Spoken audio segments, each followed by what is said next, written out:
하나님의 말씀 함께 보겠습니다. 하나님의 말씀은 요한복음 10장 1절에서 10절까지의 말씀입니다. 신약성경 163쪽쯤에 있습니다. 요한복음 10장 1절에서 10절까지 한 절씩 교독하고 마지막 절 함께 읽도록 하겠습니다. 내가 진실로 진실로 너희에게 이르노니 문을 통하여 양의 우리에 들어가지 아니하고 다른 데로 넘어가는 자는 절도며 강도요 문지기는 그를 위하여 문을 열고 양은 그의 음성을 듣나니 그가 자기 양의 이름을 각각 불러 인도하여 내느니라. 자기 양을 다 내놓되 앞서가면 양들이 그의 음성을 알고 따라오되 타인의 음성을 알지 못하는 고로 타인을 따르지 아니하고 도리어 도망하느니라. 예수께서 이 이유로 그들에게 말씀하셨으나 그들은 그가 하신 말씀이 무엇인지 알지 못하니라. 그러므로 예수께서 다시 이르시되 내가 진실로 진실로 너희에게 말하노니 나는 양의 문이라. 나보다 먼저 온 자는 다 절도요 강도니 양들이 듣지 아니하느니라. 내가 문이니 누구든지 나로 말미암아 들어가면 구원을 받고 또는 들어가며 나오며 꼴을 얻으리라. 도둑이 오는 것은 도둑질하고 죽이고 멸망시키려는 것뿐이요 내가 온 것은 양으로 생명을 얻게 하고 더 풍성히 얻게 하려 하라는 것이라. 아멘. 주보에 있는 대로 우리 오른손 높이 들고 믿음의 고백 선포하도록 하겠습니다. 나는 천지를 복을 받는 자입니다. 아멘. 우리 옆에 있는 성도님들과 인사 한번 하겠습니다. 좌우 돌아보면서 주님의 이름으로 사랑합니다. 인사하겠습니다. 네, 주님의 이름으로 사랑합니다. 오늘도 우리에게 은혜 베풀어 주심을 믿습니다.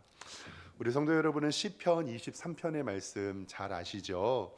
여호와는 나의 목자시니 내게 부족함이 없으리로다. 그가 나를 푸른 풀밭에 누이시며 쉴 만한 물가로 인도하시는도다. 잘 외우고 계시고 익숙히 들어 알고 계실 줄 믿습니다. 성경은 성도를 양으로 하나님을 목자로 비유하고 표현합니다.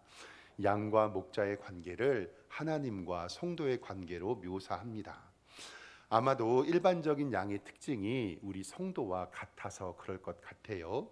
제가 말씀 준비하면서 양의 특징을 좀 찾아보았는데 양의 특징이 몇 개 있는데요. 첫 번째, 양은 시력이 아주 나쁘다고 해요. 그래서 멀리 못 보고 앞을 잘 못 봐서 앞에 가는 양의 꽁무니만 쫓아다닌다고 해요. 그래서 방향 감각이 없다고 합니다. 그리고 잘 속는다고 하더라고요. 머리가 나빠서 야생 늑대가 양들을 좁은 골짜기로 유인해서 한꺼번에 잡아먹힐 수도 있다고 합니다. 그리고 잘 넘어지면 다시 일어나기 어렵다고 그러고요. 이기적이고 제멋대로고 참을성이 없어서 목자가 배고파하는 양에게 우유를 먹이려고 다가가면 공격하기도 한답니다. 그리고 공격을 할 때는 방어할 수 있는 능력도 있어야 되는데 이 양에게는 방어할 수 있는 능력도 없다고 합니다. 이렇게 동물 가운데서 특별히 목자가 필요한 동물이 바로 이 양들입니다. 그래서 만약에 목자들이 없었으면 이 양들은 멸종을 당했을 거라는 말도 있더라고요. 이러한 특징 때문에 양은 스스로 살아가기 힘들고 양을 치는 목자가 있어야 생존할 수 있는 동물입니다. 이러한 양의 특징이 우리와 비슷해서 성경은 우리를 양에 비유하지요. 이사야 53장 예수 그리스도의 고난의 종에 대한 예언 함께 좀 보도록 하겠습니다. 그가 찔림은 우리의 허물 때문이고 그가 상함은 우리의 죄악 때문입니다. 그가 징계를 받음으로 우리는 평화를 누리고 그가 채찍에 맞음으로 우리는 나음을 받았습니다. 우리는 다 양 같아서 여기에서 우리가 양에 비유하죠. 그릇 행하여 각기 제 길로 갔거늘 여호와께서는 우리 모두의 죄악을 그에게 담당시키셨도다. 아멘. 오늘 말씀에 예수님께서는요 자신을 양의 문이 되심을 우리에게 알려줍니다. 성경 오늘 말씀 7절을 보면요, 그러므로 예수께서 다시 이르시되 내가 진실로 진실로 너희에게 이르노니 나는 양의 문이라 라고 얘기해요. 그래서 왜 지역에 보면 양문교회라는 교회들이 있잖아요. 그것이 바로 양의 문 되신 예수님, 그 양문교회라는 뜻입니다. 2000년 전에 양을 키우던 목자들을 한번 좀 생각을 해봐야 되는데요. 이스라엘은 사막과 광야 지역입니다. 푸른 초장이 많지 않아서 목자에게 푸른 풀을 먹이는 것은 참으로 힘들고 고된 일입니다. 그래서 목자는 양을 치며 풀을 먹이고 양들을 보호하고 때로는 멀리 가서 풀을 뜯어 먹고 오기도 합니다. 밤이 되면 양을 우리에 가두는데 그때 당시에 양 우리는 이렇게 생겼습니다. 한번 사진 한번 보여주시죠. 지금 예루살렘에 현존하는 양의 무리의 모습입니다. 우리가 생각하는 양의 우리랑 좀 다르죠. 이렇게 넓은 돌을 쌓아서 가두어 놓고 저기 입구에 보이는 게 양의 문입니다. 다음 사진 보면 조금 이해하기 쉽게 그림으로 그려놓은 사진이 있는데요. 이렇게 양들이 밤에 쉬는 공간인데 돌벽을 이렇게 쌓아놨고 이것은 외부의 침입을 막으려고 하는 거고 저기 입구에 앉아가지고 꾸벅꾸벅 조는 사람이 누구죠? 목자예요. 저렇게 양의 문이 바로 저것입니다. 여기에서 양의 문이라고 하는 것은 저기 보이는 입구 양의 문에서 목자가 양을 지킵니다.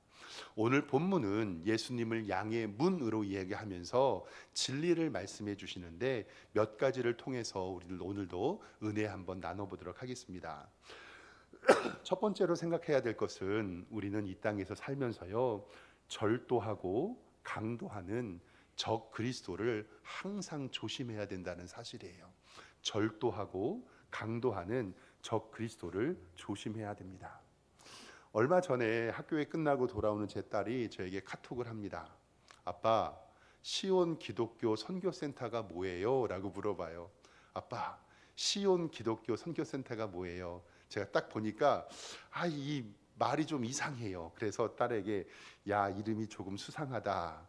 알고 보니 뭐냐면 신천지와 하나 되는 지구촌이라는 이름을 하여서 검단 사거리에서 신천지들이 전도지를 나누어 주는 것을 보고서 제 딸이 사진을 찍어서 저에게 보내줬어요.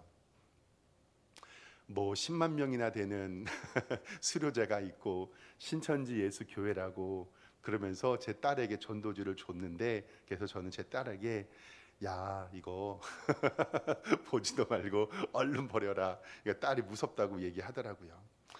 신천지 증거장막 성전 2단이죠. 우리 교단에서는 2단으로 총회에서 결정을 내렸습니다.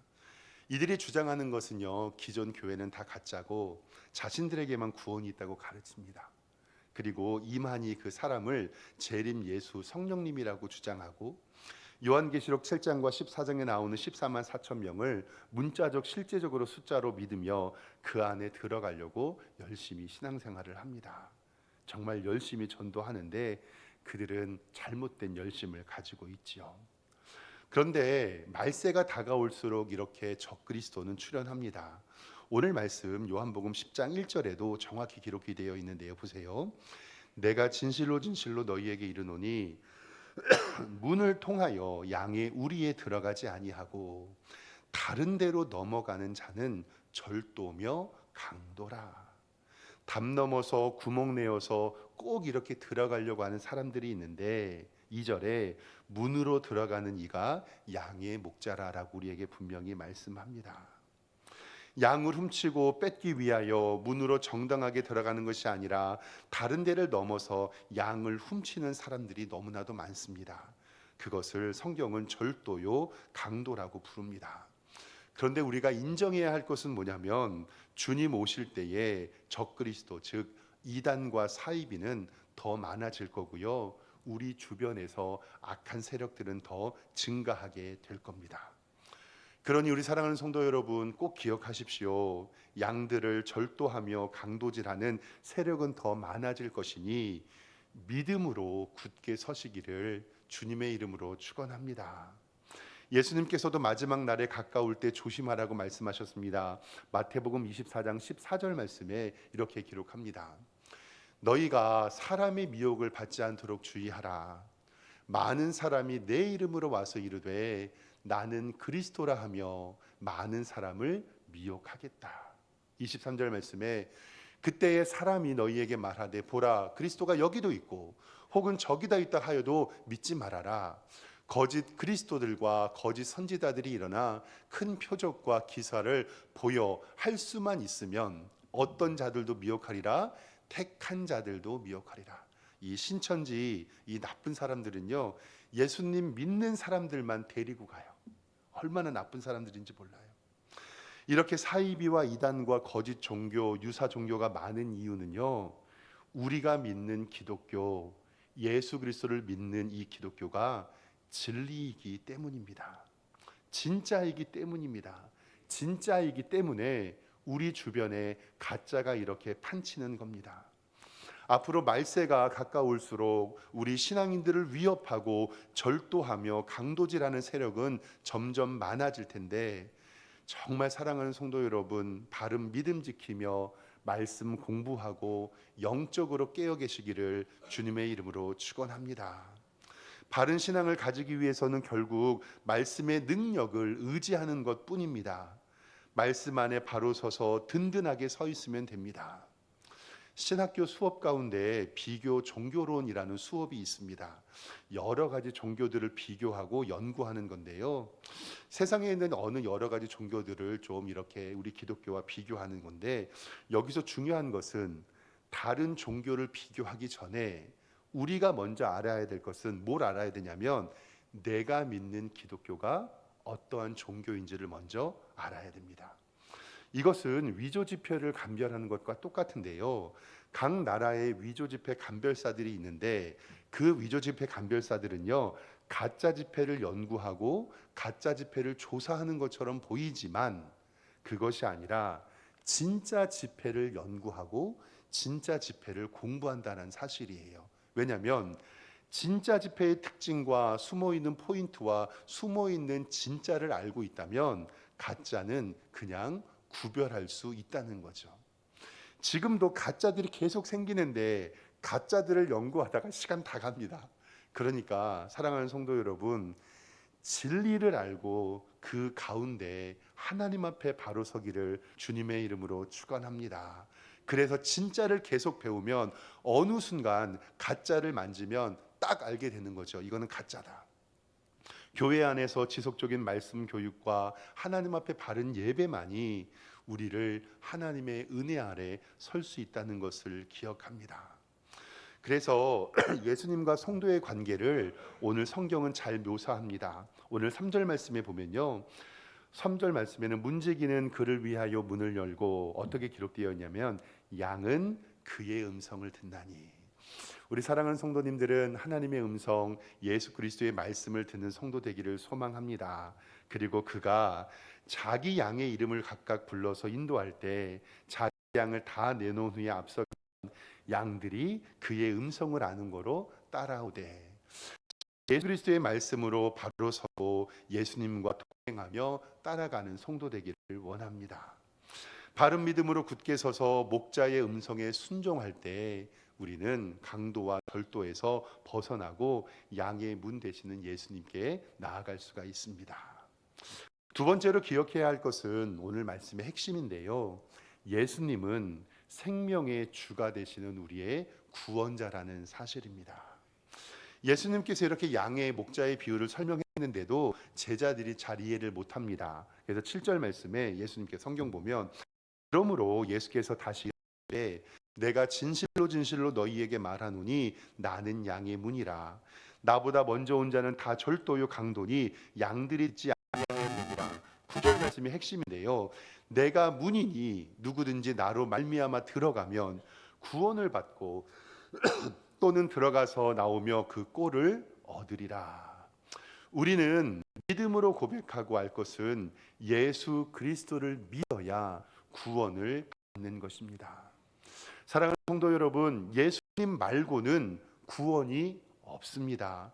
성경에서 구원이 중요한 이유는 결국 믿음의 결국은 영혼 구원이고, 아무리 이 세상을 떵떵거리며 살며 모든 권세와 모든 명예와 건강이 있다고 할지라도 죽음 이후의 삶에 대하여 우리가 고민하지 않는다면 우리에게는 이 땅에서의 소용이 아무것도 없다고 성경은 말씀하고 있습니다.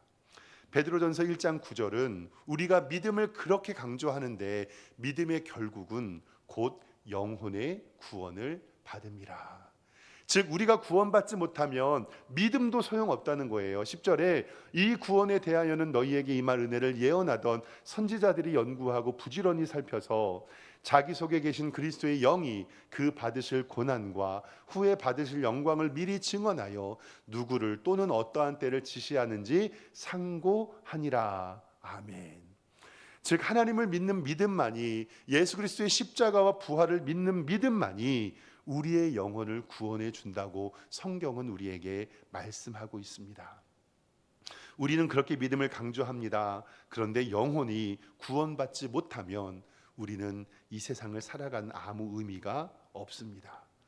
우리 신앙생활에서 가장 중요한 것은 내 영혼이 예수님 믿고 천국 가는 것이 가장 중요합니다. 서두에서 신천지 증거장막 성전 2단이라는 말을 했는데요, 거기에 임한이라는 교주가 있어요. 본인 스스로를 재림 예수라고 하고요, 흰 말 탄 구원자라고 얘기하고 성령님으로 모사하고 자기는 죽지도 않는다라고 그렇게 설교합니다.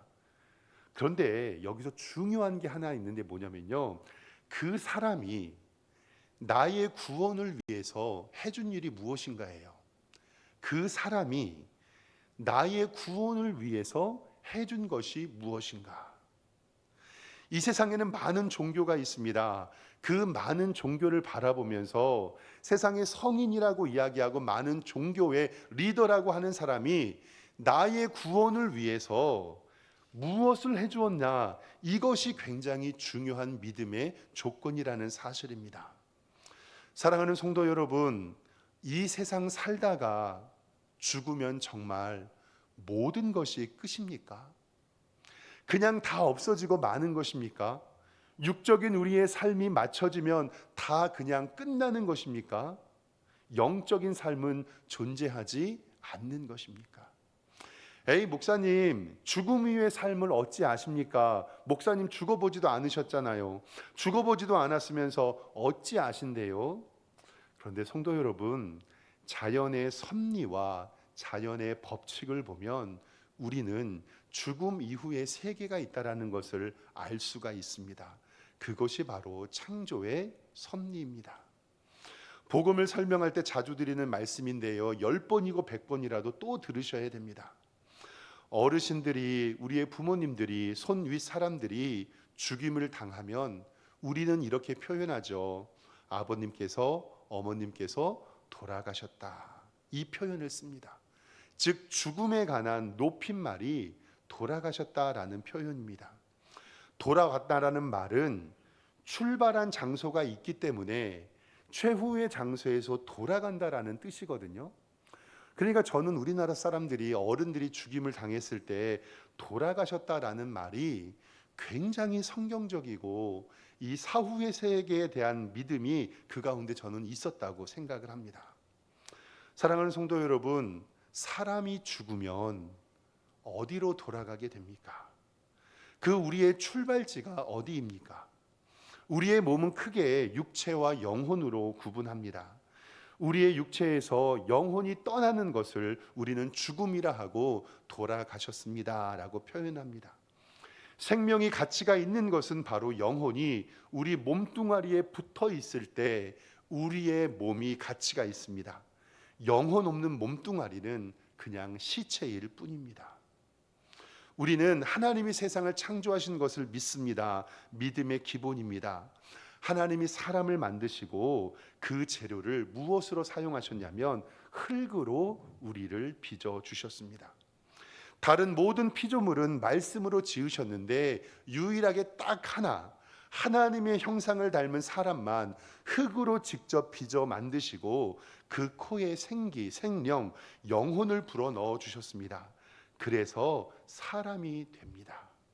물론 하와는 그 만든, 흙으로 만든 아담의 갈빗대를 취하여 만들죠. 창조의 질서 가운데 사람의 죽음을 이해하면 쉽습니다.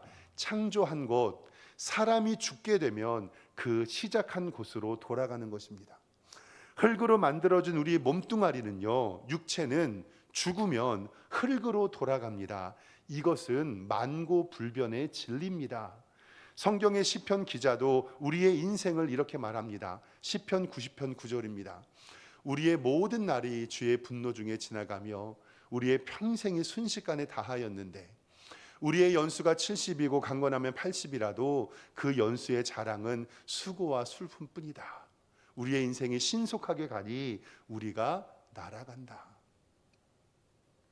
다음 말씀, 주께서 사람을 티끌로 돌아가게 하시고 말씀하시기를 너희 인생들은 돌아가라 하셨사오며 주의 목전에는 천년이 지나간 어제 같으며 밤의 한순간 같을 뿐입니다.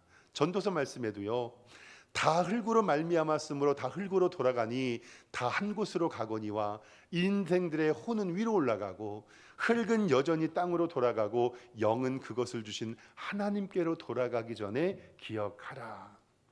한 생명의 삶을 마감하고 죽으면 그 육체는 처음 만들어진 그곳 땅 아래 흙으로 돌아갑니다. 그래서 관이 내려가는 것을 우리는 하관이라고 얘기를 하죠. 그러면 여기에서 우리의 질문은 하나예요. 뭐냐면 하나님께서 우리 코에 생기를 불어 넣으신 그 영혼은 우리의 죽음 이후에 어디로 갈 것인가? 즉 우리의 영혼은 어디로 갈 것인가가 바로 우리의 본질적인 문제입니다. 우리의 영혼은 그 영혼을 만드시고 처음 시작한 하나님 앞으로 갑니다. 이것이 바로 자연의 법칙이고 우리에게 하나님의 주신 진리의 말씀입니다. 히브리서 9장 27절의 말씀은 우리에게 이렇게 말씀합니다.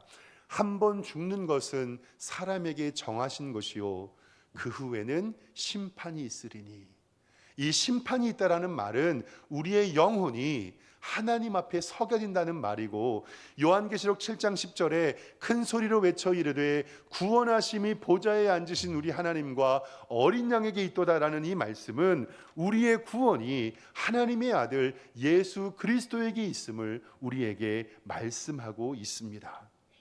우리의 영혼은 하나님 앞에 섭니다. 믿음의 결국은 영혼 구원이고 아담과 하와 이후 죄에 오염된 우리는 구원할 수 있는 유일한 길은 나의 구원을 위하여 나의 죄를 위하여 십자가 지시고 나를 위해 죽으신 예수 그리스도를 믿는 믿음 말고는 우리가 구원을 받을 길이 없다라는 사실입니다. 세상의 어느 종교가 어떤 성인이 어떤 사람이 어떤 인물이 내 죄 대신 나를 대신해 죽은 사람이 어디 있겠습니까? 다른 종교가 철학적으로 이성적으로 도덕적으로 훌륭한 사람일 수 있고 좋은 말씀을 줄 수는 있지만 이 세상에서 내 죄 때문에 죽으신 분은 예수님 한 분밖에 없다는 것을 꼭 기억하시길 바랍니다. 그래서 예수님이 유일한 우리의 양의 문이 되어 주십니다. 로마서 3장 23절 말씀에 정확히 말씀하고 있지요. 모든 사람이 죄를 범하였음에 하나님의 영광이 이르지 못하고 그리스도 예수 안에 있는 속량으로 말미암아 하나님의 은혜로 값없이 의롭다 하심을 얻은 자 되었느니라. 아멘. 요한복음 14장 6절 말씀에도 예수께서 이르시되 내가 곧 길이요 진리요 생명이니 나로 말미암지 않고는 아버지께로 올 자가 없느니라. 주 예수를 믿으라. 그리하면 너와 내 집이 구원을 받으리라. 아멘. 왜냐면요, 내 죄를 위해서 십자가에서 죽으신 하나님과 인간 사이에 깨어진 관계를 연결해 주신 분은 예수 그리스도 하나님의 아들 뿐이시기 때문에 예수님께서는 내가 곧 길이요 진리요 생명이니 나로 말미암지 않고는 아버지께로 올 자가 없다고 우리에게 말씀하고 있습니다. 오늘 10장 9절 말씀 다시 한번 보면은요, 내가 문이니 누구든지 나로 말미암아 들어가면 구원을 받고 또는 들어가서 나와 꼴을 먹으리라 라고 말씀을 합니다. 이 자리에 참석한 모든 성도님들이 양의 문으로 들어가서 구원을 받고 예수님의 풍성한 꼴을 먹으며 하나님의 은혜를 경험하기를 주님의 이름으로 축원합니다. 마지막 세 번째로는요, 예수님께서는 우리에게 풍성히 얻게 하려 주십니다. 구원을 주시는 것뿐만이 아니라 우리에게 풍성히 주시겠다고 약속합니다. 오늘 10절 말씀에 보세요. 도둑이 오는 것은 도둑질하고 죽이고 멸망시키는 것뿐인데 예수님, 내가 온 것은 양으로 생명을 얻게 하고 어떻게 해요? 더 풍성히 얻게 하려 함이라. 여기서 중요한 것이 있어요. 생명이 있는 것과 풍성히 얻는 것은 달라요. 목사로서 병원 신방과 장례식, 중환자실에 많이 다니는데요. 잘 보세요. 병원에 가면요, 중환자실, 응급실에 생명은 있지만 숨만 겨우 쉬며 인공호흡이 끄고 산소 마스크 끼고 그 호흡만 유지하는 사람들이 있습니다. 사랑하는 성도 여러분, 예수님을 믿어요. 생명은 얻었어요. 그런데 산소 호흡기 끼고 주일날만 겨우 한 번 교회 나와서 예배드리고 헐떡헐떡거리고 깔딱깔딱거리는 그런 믿음에서 벗어나 하나님께서 주시는 풍성한 은혜 누리시기를 주님 이름으로 축원합니다. 예수님 믿는데 영생은 얻었는데 하나님이 주시는 기쁨과 행복을 누리지 못하고 겨우겨우 하루하루 살아가는 이 껄떡껄떡한 이 생명줄을 찬 신앙에서 벗어나 호흡기 찬 신앙에서 벗어나 하나님의 풍성한 은혜만 경험하는 우리 복된 성도님 되기를 주님의 이름으로 축원합니다. 사랑하는 성도 여러분, 이제 영적 호흡기를 떼어버리고 하나님께서 풍성은 주시는 열매 맺기를 소망합니다. 예수님을 믿는데 여러분들과 성령님이 함께 하시는데 천지 만물을 지으신 나의 하나님 아버지가 함께 하시는데 왜 불안하시겠습니까? 왜 두려워하십니까? 왜 걱정이 됩니까? 만족함이 없으십니까? 불만스러우십니까? 왜 외로움을 느끼십니까? 후히 주시고 꾸짖지 아니하시는 하나님께 구하며 그냥 목숨만 부지하여 생명만 얻고 있는 그러한 깔딱깔딱거리는 성도가 아니라 하나님의 풍성한 은혜가 가득하기를 주님의 이름으로 축원합니다. 그러면 풍성히 얻는다는 것은 무엇인지 이것만 마지막으로 살펴보겠습니다. 저는 정말로 소망하거든요. 우리 성도님들이 돈 많이 벌고요, 건강하고 기업도 잘 되고 그리고 하시는 일마다 복이 있기를 주님의 이름으로 축원합니다. 그런데 세상을 살아가다 보면 만만치 않잖아요. 여기서 풍성히 얻는다는 것은 때로는 내가 힘들고 괴롭고 어렵지만 예수님께서 우리를 구원하시고 그 꼴을 먹여 주심으로 말미암아서 때로는 힘들고 지치고 괴롭고 아플 때도 주님이 나와 함께 하시기에 내가 그 구원의 감격을 누리며 이길 수 있는 믿음이 우리에게 있다는 것이 바로 풍성히 여긴다라는 사실입니다. 주님이 나와 함께 하시면 나는 믿음으로 이길 수 있습니다. 내가 구원받고 영생 얻어서 숨은 붙어 있는데 내 목숨만 유지하는 시간이 아니라 나의 삶과 나의 가정, 나의 교회, 내 기업이 하나님의 풍성한 은혜가 넘치는 복된 은혜 받으시기를 주님의 이름으로 축원합니다. 도둑이 오는 것은 도둑질하고 죽이고 멸망시키는 것이지만 예수님이 오신 것은 양으로 생명을 얻게 하고 더 풍성히 얻게 하려 함이라. 설교 준비하면서 어떻게 하면 풍성한 삶을 얻을 수 있을까 많은 고민을 했습니다. 근데 사랑하는 성도 여러분, 우리에게 한 가지 소망이 있어야 되는데 그것이 무슨 소망이냐면 믿음의 결국은 영혼 구원이라고 했잖아요. 우리가 천국에 하나님의 자녀가 된다는 것을 꼭 기억하시길 바랍니다. 골로새서 3장 1절부터 4절까지의 말씀을 읽고 오늘 말씀 마치겠습니다. 그러므로 너희가 그리스도와 함께 다시 살림을 받았으면 위의 것을 찾으라. 거기는 그리스도께서 하나님 우편에 앉아 계시느니라. 위의 것을 생각하고 땅의 것을 생각하지 말라. 이는 너희가 죽었고 너희의 생명이 그리스도와 함께 하나님 안에 감추어졌는데 우리의 생명이신 그리스도께서 나타나실 그때에 너희도 그와 함께 영광 중에 나타나리라. 아멘. 우리가 이 세상을 살아가면서 세상의 것만 생각하고 그것만을 위하여 살면 만족이 없습니다. 아무리 생각하고 또 생각해 보아도 우리의 영원한 집 천국을 사모할 때 우리는 버틸 수가 있고 이길 수가 있습니다. 양의 문이 되셔서 우리를 구원해 주시는 예수님 바라보고, 그리고 우리가 갈 영원한 하늘나라 그 천국 바라보며 하나님의 풍성한 은혜 누리시는 복된 성도님들 되시기를 주님의 이름으로 축원합니다. 기도하겠습니다. 양의 문이 되신 예수 그리스도만 의지합니다. 내가 예수님을 믿고 구원받았고 예수님께서 나를 위하여 십자가 죽으셨기에 나는 하나님의 아들 예수 그리스도만 의지합니다. 아무리 세상이 약하고 힘들어도 속지 않게 하여 주시고 양의 문이 되신 예수 그리스도만 바라보게 하여 주시며 그 하나님의 은혜로 풍성한 삶을 살아가는 복된 성도들로 인도하여 주시옵소서.